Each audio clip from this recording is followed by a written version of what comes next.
Hey everyone, I want to record a quick video to show you how to identify H1s on a web page. Now, one of the common mistakes we see from small businesses in Hike is websites that have more than one H1 or they've got duplicate H1s. Now, H1s are simply a heading on a page. So for example, this is a heading on a page and this is a heading on the page, and there'll be more within the content. Now, H1 is a special type of heading. You assign it within the actual HTML code, and it tells Google that this is what the content of the page is about. So it's a bit like a title for any piece of content that you might find. So it's very important you don't have more than one H1 and you don't have duplicate H1s. Okay, great. So how do you find all of the H1s on your web page? So very simply, you go onto your page. Now I'm using Chrome for this. You right click and you click inspect, and do it over one of the headings at the moment.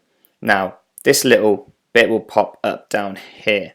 Make sure you clicked on elements, and then you'll see this. It looks complicated, but don't worry, don't get too scared by this. It's pretty simple, really.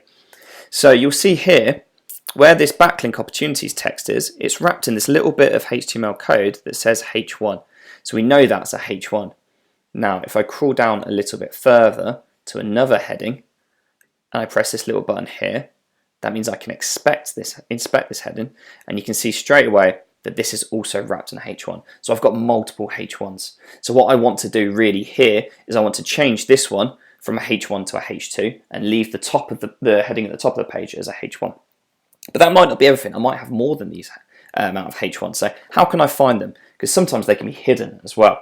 So whilst I'm in this box down here, I press Control and F and I search for opening brackets H1. Now what's going to happen now is it's going to show me all of them. Now this is the first one that's identified right up here.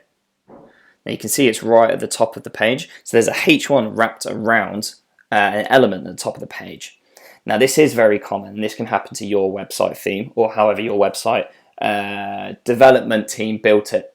Now, if this is the case, it's not going to be so simple for you to go into your CMS system and change it yourself. So you might have to reach out to the theme builder or to your web builder and get them to fix it for you. So if I do this, there you go. I pressed search on H1, it's found this one. If I press it again, it's found this one. And it's found this one as well. So again, I've got multiple H1s there. So what I need to do now is I'm on WordPress, log into WordPress, find these H1s, change them to H2s because they're subheadings. And then also reach out to the theme or the developer and get my H1 removed from the top of the website as well. Great, hope that helps. If you've got any more questions, give us a shout.